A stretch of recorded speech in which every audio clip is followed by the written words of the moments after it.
Hi, it's Steve Gladys at George Mason University's Enterprise Center, talking about positive leadership, the game changer at work.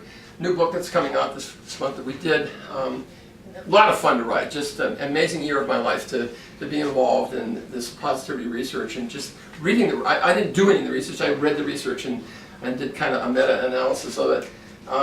And we talked last time, we talked about 3 different areas that my analysis showed: getting social in your networks, getting strong at work, working in your strength areas, getting positive in your activities, both physical, and now we're going to talk about psychological positivity and what a difference that makes.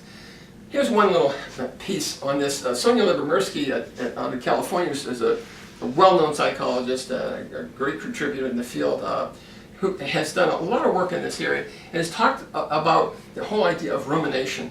You know in your life how when things go bad, you tend to think about it over and over again. You remember how in 9/11 people kept watching the planes hit the building.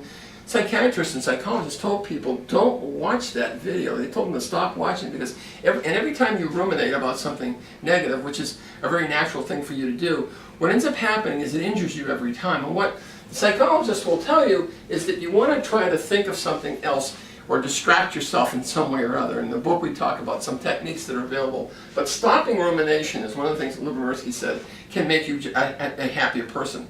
Another thing that's quite the opposite is savoring good things. So if you go on a good vacation or something really good happens, you want to think about that over and over again because it triggers in your brain something that excites you, something that's positive, and something that moves you forward and not backwards. So this idea of rumination versus savoring is really important to understand.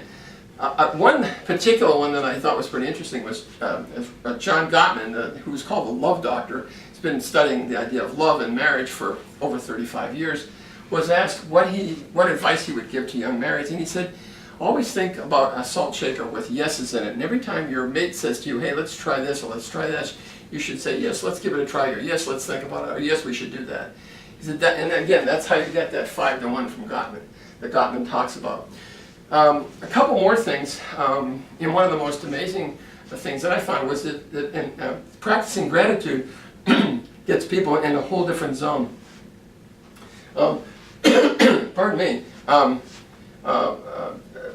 At the University of Pennsylvania, Martin Seligman tested people who were depressed who started to keep track every day at the end of the day about 3 things that went well. It's called 3 Things That Went Well, or 3 Blessings Journal.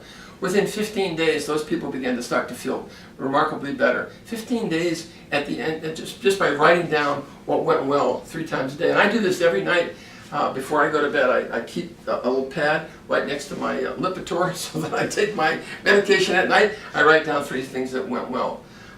This book is, the book is full of these kinds of examples that are out there. There's some on love, there's some on kindness. One of the experiments on kindness is that if you do pick one day a week and you do 4 or 5 things on that one day a week, your level of happiness goes up remarkably.